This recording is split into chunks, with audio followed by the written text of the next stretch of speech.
ഒരിക്കലൊക്കെ വളരെ out of ഫാഷനായി. പെണ്ണിൻ്റെ പിന്നാലെ നടന്നിട്ട് ഒരു കൊല്ലമൊക്കെ കഴിഞ്ഞാൽ സംസാരിക്കാൻ പറ്റില്ല. നമ്മൾക്ക് എന്ത് ഭാഗ്യവന്മാരാണ്. സാർ, ഇപ്പോൾ കേരളത്തിലെ ഏറ്റവും സെൻസേഷനായ ഒരു റീസെൻ്റ്ലി നടക്കുന്നത് മറ്റേ ഗ്രീഷ്മ വധക്കേസാണ്. അതിൽ കേരളം കാത്തിരുന്ന വിധിയാണ് ഗ്രീഷ്മക്ക് കിട്ടിയെന്ന് വിചാരിക്കുന്നുണ്ടോ? തൂക്കുകയറാണ്. ഒന്നാമത് എനിക്ക് കോടതി വിധികൾ, കീഴ്ക്കോടതി വിധികൾ ഹൈക്കോടതിയിലെത്തുമ്പോൾ മാറും. ഹൈക്കോടതി വിധി സുപ്രീം കോടതി എത്തുമ്പോൾ പിന്നെയും മാറും. ഇന്ത്യൻ ജുഡീഷ്യറിയുടെ ഒരു വലിയ പ്രശ്നമാണ്. അതുകൊണ്ട് ഇപ്പോൾ തൂക്കിക്കൊല്ലാൻ വിധിച്ചത് കുറേ കഴിയുമ്പോൾ ജീവപര്യന്തമാവും, ചിലപ്പോൾ വെറുതെ വിടും. ഇങ്ങനെ ഓരോ കോടതി ചെല്ലുമ്പോഴും മാറി മാറി വരുന്നത് കൊണ്ട് ഇപ്പോൾ പറഞ്ഞ വിധി അതാണോ അവസാന വിധി എന്നുള്ളത് എനിക്കറിയില്ല. അല്ല, പലപ്പോഴും സ്ത്രീകൾക്ക് അല്ല പുരുഷന്മാർക്ക് കിട്ടുന്ന അതേ നീതി തന്നെ സ്ത്രീകൾക്ക് കിട്ടണമെന്നില്ലല്ലോ. സ്ത്രീകളും കോടതിയുടെ മുന്നിൽ കുറച്ച് പരിഗണന കൂടുതലാണ്, നിയമത്തിന് മുന്നിൽ കുറച്ച് സപ്പോർട്ട് കൂടുതലാണ് സാറിന് തോന്നിയിട്ടുണ്ടോ? കാരണം എന്ന് പറഞ്ഞാൽ ഈ ഗ്രീഷ്മയുടെ കേസിന് അങ്ങനെ തോന്നിയിട്ടില്ല. കാരണം എന്താ പറയുക, ഇപ്പോൾ നമ്മളെ ബാലേന്ദ്രൻ്റെ കേസിൽ കോടതി പറഞ്ഞല്ലോ ആണുങ്ങൾക്കും എന്താ പറയുക, ആണുങ്ങൾക്കും അവകാശങ്ങളുണ്ട്, ആണുങ്ങൾക്കും അന്തസ്സുണ്ട് കേട്ടില്ലേ? അതിനർത്ഥം അങ്ങനെ ഒരു ഡിഫറൻസിയേഷൻ ഇല്ല, ഒരു കമ്പാർട്ട്മെൻറ്റൈസേഷൻ ഇല്ല. ആണുങ്ങൾക്ക് പ്രത്യേക രീതി, പെണ്ണുങ്ങൾക്ക് പ്രത്യേക രീതി കോടതി റൂമിലില്ല. അത് നമുക്കത് തോന്നുന്ന അങ്ങനെയില്ല. അപ്പോൾ സാറ് മുന്നേ പറഞ്ഞത് കൂട്ടി വായിക്കുകയാണെങ്കിൽ ഈ വധശിക്ഷ നടപ്പിലാക്കാൻ സാധ്യതയില്ല എന്നാണോ വിചാരിക്കുന്നത്? അല്ല, എനിക്ക് ഇന്ത്യൻ ജുഡീഷ്യറിയെ സംബന്ധിച്ചിടത്തോളം എനിക്ക് വലിയ വിശ്വാസമൊന്നുമില്ല പല കാര്യങ്ങളും. കാരണം കീഴ്ക്കോടതി വിധി മേൽക്കോടതി ചെല്ലുമ്പോൾ മാറി പറയും, അതിൻ്റെ മേൽക്കോടതിയിലേക്ക് പോകുമ്പോൾ പിന്നെയും മാറും. അതെ, ഇത്ര ഉദാഹരണങ്ങളുണ്ട്.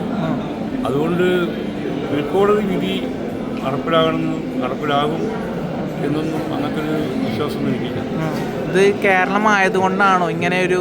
ഈ കേരളം ആയതുകൊണ്ട് മൊത്തം ഇന്ത്യൻ ജുഡീഷ്യറിയുടെ പ്രശ്നമാണ്. അപ്പോൾ സാറിന് ഇവിടുത്തെ നിയമത്തിൽ വിശ്വാസം ഇല്ല എന്നുള്ളതാണ് സാറിൻ്റെ നിലപാട്? ഇവിടുത്തെ ദൈവത്തിലൊക്കെ വിശ്വാസമുണ്ട്. ചിരി വരുന്നുണ്ട് പറയുമ്പോൾ. കമാൽ പശുവുള്ള ആൾക്കാരൊക്കെ അധിക ശിക്ഷ എന്ന് പറയുന്നുണ്ട്, അത് യോജിക്കുന്നുണ്ടോ?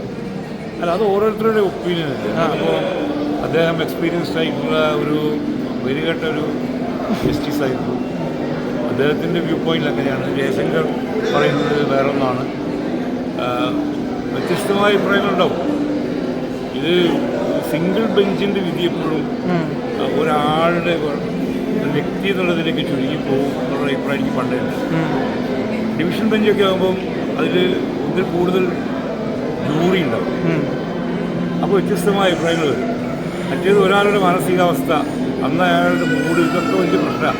അതിന് വിധി എഴുതി വായിക്കുന്നതായതുകൊണ്ട് കുറേ ദിവസത്തെ പണിയെടുക്കും. സാധാരണ മജിസ്ട്രേറ്റ് കോടതിയിലൊക്കെ അന്നത്തെ മജിസ്ട്രേറ്റിന് മൂഡ് പോലെ ഉണ്ടാവും മുമ്പിൽ വന്നിട്ടുന്നതിൻ്റെ അവസ്ഥ. അയാൾക്കൊരു ആരോഗ്യ പ്രശ്നമുണ്ടെങ്കിൽ മുമ്പിൽ വന്നിക്കുന്ന 14 ദിവസം റിവൈൻഡ് ചെയ്യും. അല്ലേ, ഭാര്യയുടെ അടുത്ത് ചീത്തയൊക്കെ വന്നെങ്കിൽ ആദ്യം കാണുന്ന 14 ദിവസം റിവൈൻഡ് ചെയ്തോ. അല്ല, പ്രണയത്തിന്റെ ശരിക്കുള്ള രക്തസാക്ഷിയാണെന്നാണ് എല്ലാവരും പറയുന്നത്. ശരിക്കും എല്ലാ പ്രണയികളും രക്തസാക്ഷികളാണോ? മരിച്ചാലും ഇല്ലെങ്കിലും ജീവിച്ചിരിക്കുമ്പോൾ തന്നെ ഒരുപാട് രക്തസാക്ഷികളല്ലേ. സാറ് പ്രണയിക്കുമ്പോൾ ഇങ്ങനത്തെ എന്തെങ്കിലും അനുഭവം ഉണ്ടായിട്ടുണ്ടോ? ചെറുപ്പകാലത്ത് രക്ഷപ്പെട്ടതാണോ? എനിക്ക് കൈവശം തരാൻ നോക്കി, നടന്നില്ല. നടന്നില്ല. എനിക്ക് യേശുവില്ല, ഞാൻ തുപ്പിക്കളഞ്ഞത്. ഈ സംഭവമൊക്കെ ഈ ന്യൂജനായിട്ടുള്ള ആൾക്കാർ പണ്ടത്തെ പ്രണയത്തിൽ ഇങ്ങനെ ഒരു ചതി ഉണ്ടാകാറുണ്ടോ? പണ്ടെങ്ങനെ വെച്ചാൽ പണ്ട് രണ്ടാൾ ഒരുമിച്ച് കിണറ്റിൽ ചാടുക, തുണി വലിക്കുക, വണ്ടിയിൽ മുമ്പിൽ ചാടുക, അങ്ങനത്തെ പ്രാകൃതമായ സ്റ്റൈലാണ്. ഇപ്പോൾ അതില്ല. ഇപ്പോൾ ഈ പുതിയ കുട്ടികൾക്ക് ഒരു പ്രശ്നം, ഈ തൂങ്ങി മരിക്കലൊക്കെ വളരെ ഔട്ട് ഓഫ് ഫാഷനായി. തേച്ച് കഴിഞ്ഞാൽ തന്നെ വേറൊരാൾ പ്രേരിക്കും. അവളാണെങ്കിൽ വേറെ ആൾ എടുത്തു പോകും, അവനാണെങ്കിൽ വേറെ ആൾ എടുത്തു പോകും. അവർ ബ്രേക്കാവും, ബ്രേക്കാവും, പിന്നെ വീണ്ടും യുണൈറ്റഡ് ആവും. പ്രണയത്തെ അതിന് സീരിയസ് ആയി കാണുന്ന ഒരു ജനറേഷൻ അല്ലത്. അവിഹിതത്തിനാണ് കൂടുതൽ പ്രാധാന്യം കൊടുക്കുന്നത്. അവിഹിതം എല്ലാ കാലത്തും പ്രാധാന്യം. ഇപ്പം പുതിയ ജനറേഷൻ അവിഹിതം വളരെ കുറവാണ്. ഞാൻ ചോദിച്ചാൽ കിട്ടും. അതിനാണെന്ന കാര്യമില്ല. അതിലെയാണെങ്കിലും ഒളിഞ്ഞു നോക്കലൊക്കെ ഞങ്ങളുടെ ജനറേഷൻ്റെ കാലത്താണ്. പുതിയ ജനറേഷൻ്റെ കുട്ടികളാവുന്നില്ല. വളരെ സോഷ്യലൈസ്ഡ് ആയിട്ടുള്ളൊരു ഫോമിലാണ്. മാത്രമല്ല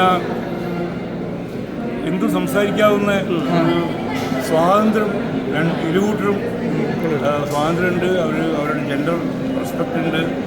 പിന്നെ പറഞ്ഞ മാതിരി പൊളിറ്റിക്കൽ കറക്റ്റ്നെസ് അങ്ങനത്തെ കാര്യങ്ങളൊക്കെ വന്നല്ലോ. ഞങ്ങളുടെ കാലത്ത് അതൊന്നുമില്ല. അവർ പെണ്ണിൻ്റെ പിന്നാലെ നടന്നിട്ട് ഒരു കൊല്ലമൊക്കെ കഴിഞ്ഞാൽ സംസാരിക്കാൻ പറ്റുക. നിങ്ങൾക്ക് എന്ത് ഭാഗ്യവന്മാരാണ്. ഓക്കെ, സാറിന് എന്തിനാ ഇത്രയും ധൈര്യം, ഇത്ര ഓപ്പണായിട്ട് സംസാരിക്കുന്നത്? നിയമത്തെക്കുറിച്ചായാലും ഈ കാര്യത്തെക്കുറിച്ചായാലും ഭയങ്കര ധൈര്യമായിട്ടാണ് സംസാരിക്കുന്നത്. ഒന്നിനെയും പേടിയില്ല. ആരും പേടിക്കാനോ? ഞാൻ അധ്വാനിച്ച് ജീവിക്കുന്ന ഒരാളാണ്.